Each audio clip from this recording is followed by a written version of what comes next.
नमस्कार. स्वागत तुमचं न्यूज लॉन्चर मराठीमध्ये. मी अशोक वानखेडे. संघाचे हेडक्वार्टर महाराष्ट्रात आहे.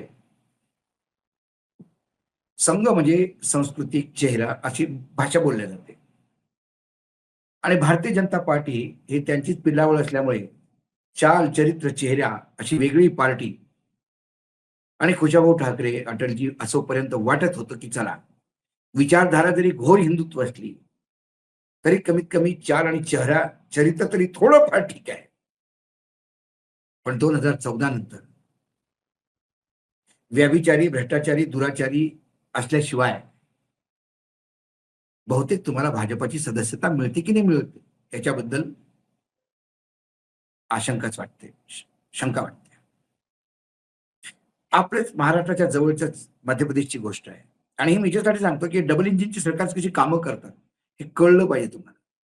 महाराष्ट्रात पण अशी बरेच उदाहरण मिळतात तुम्हाला, पण हे लेटेस्ट उदाहरण आहे म्हणून सांगतो. शिवपुरी म्हणजे ग्वाल्हेर साईडच्या रिजन मधलं शिवपुरी ची गोष्ट आहे. शिवपुरीमध्ये दिनेश लोधी कोण आहे बाबा? हा प्रीतम सिंग लोधी या आमदाराचा पोरगा. थार जीप घेऊन जिमला जातो, रस्त्यात 5 लोकांना उडवतो. 5 लोकांना जेव्हा उडवतो, हंगामा सोशल मीडियावर यायला लागतो. मग प्रीतम सिंग लोधी एक खेळ खेळतो. तो पोलीस स्टेशनमध्ये फोन करतो की अरे, तो ऍक्सिडेंट झाला माझ्या मुलाचा, त्याची गाडी आणि त्या मुलाला मी पाठवतो, ते काय रिपोर्ट लिहून घ्या आणि नक्की करा. तिथे पोलीस अधिकारी असतो, नवीन नवीन IPS ऑफिसर, त्यामुळे बरंच काही करण्याचं मनात. आणि तो केस आपल्या हातात घेतो आणि केस आपल्या हातात घेतल्यावर तो त्या मुलावर जबरदस्त म्हणजे त्या जखमी झालेल्या लोकांच्या स्थिती पाहून वेगवेगळ्या धारा लावून FIR टाकतो. आणि जेव्हा तो FIR टाकतो आणि ही गोष्ट जेव्हा त्या वडिलांना कळते, आमदाराला, त्याला वाटतं अरे, तुम्ही उलट केलं. मला तर वाटलं ठाणा म्हणजे आपल्या बापाचीच जागा ना. म्हणून त्यांनी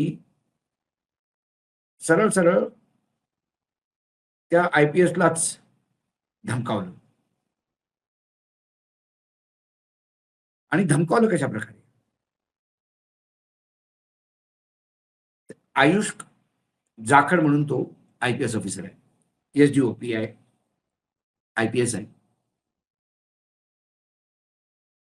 त्याला पहिले सांगितलं की तुला काय वाटतं, मी कुठला जरी म्हणजे तू जिथे आहे तिथं जरी आमदार नसलो, मी तिथं सुद्धा आमदार येऊन जिंकून दाखवू शकतो. तुझ्या बापात दम असेल तर मला रोखून ठेव.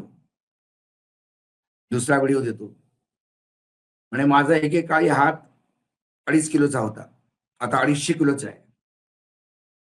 तू जर 15 दिवसात माझ्या पोरावर ज्यातून कारवाई केली त्याच्यावर स्पष्टीकरण नाही दिलं तर 10,000 लोक घरून तुझ्या बंगल्यावर येतो आणि तुझं घर पूर्ण शेणाने भरून टाकतो आतमध्ये. खूप शिव आहे. तो व्हिडिओ पाहत त्या आमदाराचा, हे बीजेपीचे आमदार. तो मैं फिर करेरा SDOP के बंगले को 10,000 आदमी ले जाकर गोबर से भरवा दूंगा। फिर मैं इसमें बाद में न कहें, इसलिए मैं स्पष्टीकरण चाहता हूं कि ये सफाई दें कि मैंने कितना सहयोग किया है। क्या कहीं ना कहीं इसमें कोई विपक्ष की चाल हो सकती है इसमें? अरे, वो चैन से नहीं बैठने देगा, मैं उसको बेचैन कर दूंगा। उसे पता है, जो चैन छीन रहा है उसे पता है कि मेरा मुक्का 2.5 किलो का था पहले, जब मैंने उसमें क्या कहते हैं सिपरी में जब इसको ठीक किया था। अब हो गया है ये 250 किलो का। मैं इसको बेचैनी इसकी दूर कर दूंगा, इसकी में ये ज्यादा उचक रहा है ये। आणि सुपुत्र काही कमी थोडी आहे. त्याला जेव्हा पोलीस स्टेशनमध्ये तेव्हा गेल्यावर त्या विचारलं लोकांनी कसं मारलं, तो काय बोलतोय लोकांबद्दल ते पहा तुम्ही. किती माज आला यांना सत्तेचा, तो त्याच्या चेहऱ्यावर दिसतो. उससे बहुत पहले की केस थे, जानते थे, बहुत किस चीज बहुत साल हो गए। किस चीज यही मारपीट जो हमारे गांव में दुश्मनी चलती थी सर, एक पार्टी से चोरी हुए। चलो लेके चलो। आता जेव्हा त्यांनी हे सगळं बोललं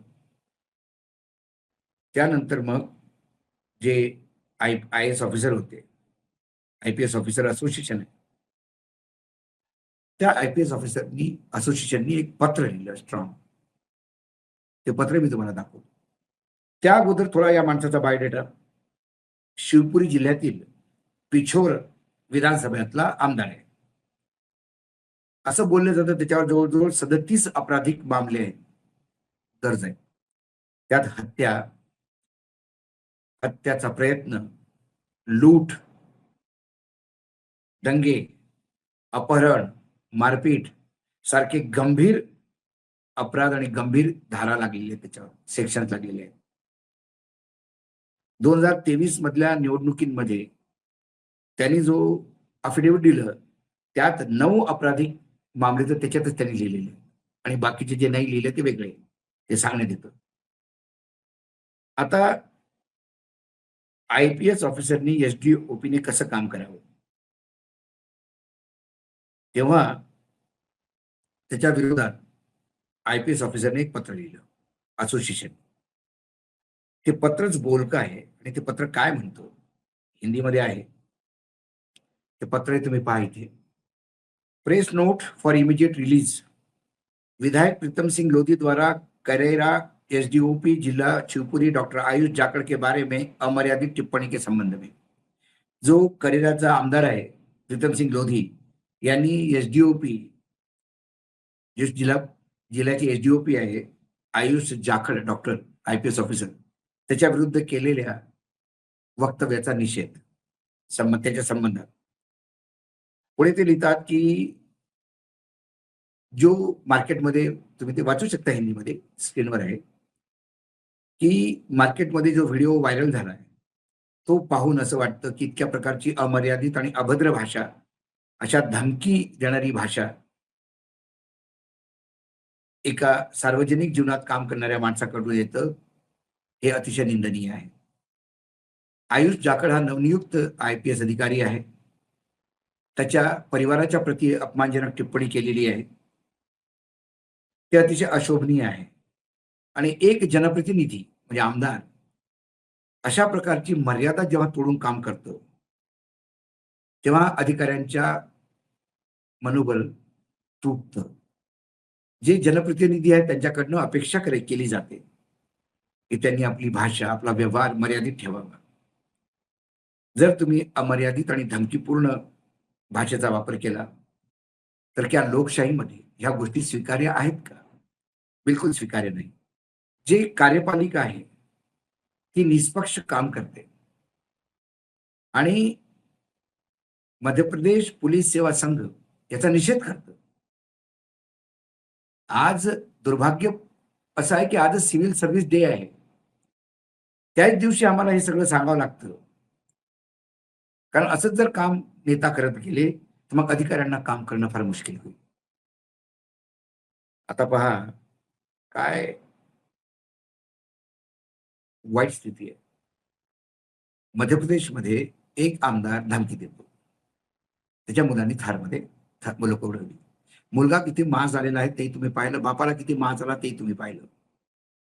मुळातच मुख्यमंत्री जो आहे मध्य प्रदेशचा मोहन यादव, यालाच घेऊन उज्जैनचे लोक त्यांना जेव्हा उज्जैनच्या लोकांना विचारायला ते म्हणते गुंडाच्या हातात राज्य दिलेलं आहे. तो त्याचा परिवार, त्याचे पुतणे, त्यांचा असाच कहर आहे पूर्ण उज्जैन, इंदोर, देवास, त्या पूर्ण मालवा प्रदेशात. जर मुख्यमंत्रीच तसा, मग आमदार कसे? फक्त महाराष्ट्रात लोक शिव्या घालतात,